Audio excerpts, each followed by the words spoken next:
Welcome to The Explainer. Today, we are diving into a topic that, let's be honest, every adult family homeowner has to deal with, but really needs to master: incident reporting.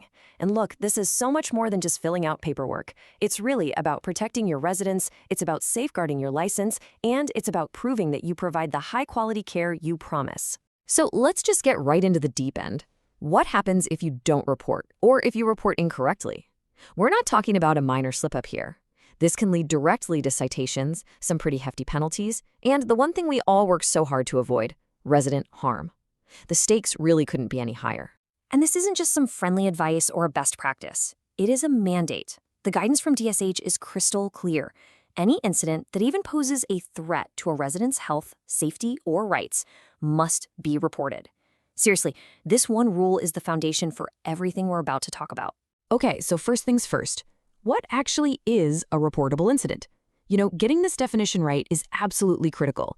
It's the only way to make sure you're staying in compliance and, way more importantly, that you're protecting your residents exactly how you're supposed to. So the official definition is, well, it's pretty broad, and that's on purpose.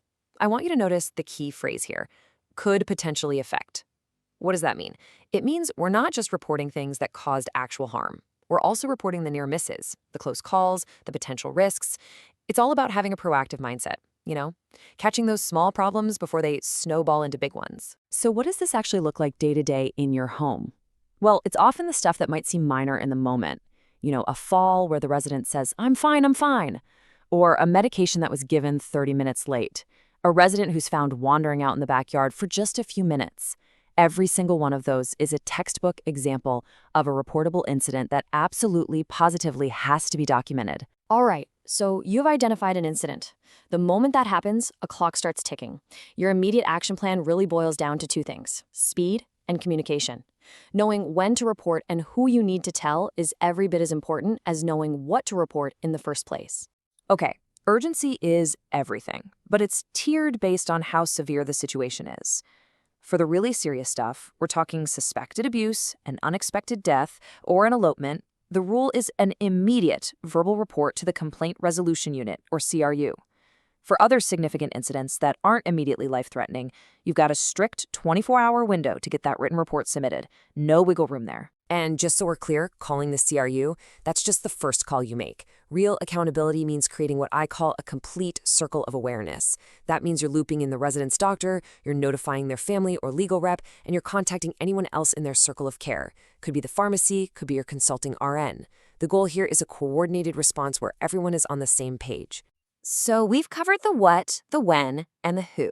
Now let's get to the how. How to actually document the incident. This is not the time for creative writing. Your report has to be a clear, factual, and completely objective record of what happened and exactly how you responded. A really solid report has a logical flow. You start with the basic facts: who, what, when, where. Then you describe exactly what you did in response and who you told. Now, this next part is huge. Your description must be purely objective. State what you saw, not what you think happened. The goal is to document actions, not to assign blame. That is the mark of a true professional. So far, we've talked a lot about compliance, the things you have to do to follow the rules. But the best homes, they operate on a higher level, right? They're aiming for excellence. And that means shifting your whole mindset and seeing incident reporting not as a chore, but as one of the most powerful tools you have for improving care. This right here is what separates the good homes from the truly great ones. The first principle is super simple. When in doubt, report it. It is always better to over-report than under-report. But the real game changer? It's creating a culture where your staff feels safe reporting incidents, even their own mistakes. Because every single report is a chance to learn and ask that crucial question: how do we make sure this never happens again? And here's the thing: mastering this whole process doesn't mean you have to be the only expert in the room. Partnering with an RN consultant can completely elevate your entire approach.